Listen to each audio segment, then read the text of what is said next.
Let me explain how you can build an IDM from scratch. So as the first step, you can click the blank project, and a recommendation is to start a project from process map. But if you already have some existing ERs or existing PMs, you can import them. So that's another way to do it. So in such cases, instead of starting from scratch, you can import this process map file, and then you can open it here. Or you can, if you have an ER, you can add an ER here and start from there. But anyway, I'm going to start from the process map. So from here, let me create an imaginative process of exchanging some information between two people or two entities. So let's say that this is architect, and we can add one more swim lane. Actually, it's called pool, not swim lane. And let's call it cost estimator. And swim lane is the ones within a pool. So actually we have two pools and two swim lanes. And let's see what happens here. We have actor and a cost estimator. And now we have two sub-actors. So what it represents is that each pool represents an organization. So we have two separate organizations, architecture firm probably, and cost estimation firm.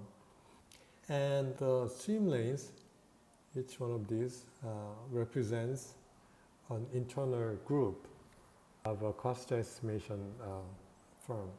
So if you want to specify a name, you can add a name to it. That you may have Department 1 and Department 2, then they will be added here. And you can also specify the role. Of course, you can delete it by simply clicking that or removing the swim lane or sub-actor from the actor interface. I don't want to keep the name, so let me simply delete it. So typically when we have data exchanges, we mean data exchanges between different parties. So in such cases, you need to have two separate pools. And process mapping usually starts with specifying a starting point. So now you have a start, and then you can add a task, design, let's say design a building. And you can probably pass the design to, or model to the cost estimator. So in such cases, create quantity, and you can then generate cost as estimate. Since I'm using lower cases, and also so generate a cost estimate. So when you draw a line between different pools, you should use dotted line, and this tool already has a function to automatically apply the correct flows between different elements. And another thing that you want to do is to specify what you are sending from one party to another. So in this case, we'd like to send a model design. So I'm going to call it design, building design, 3D model. And then, so this is a new one, so I'm going to say create new.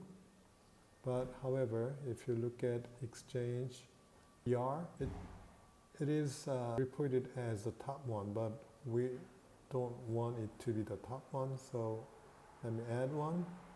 And we are going to call it, we are going to give a name to it. And the name of it is cost estimation. And then we will make it as the new root. And it has two options. You can keep old one, or you can dissolve old one. So what we are going to do is, so if you dissolve it, the old one will be merged into the new one. So I'm going to simply switch the order. Cost estimation is now the top one, and building design is a subset of this superset. So, and then you need to have a link. So I'm going to link this one to here and here. So in addition to the flow, you can add a data flow. So now you're sending 3D design to cost estimator, and then you can send this cost estimate generated to an architect, and architect may review the cost estimate. Similarly, you can add a data object here, and you may want to name it as cost estimate.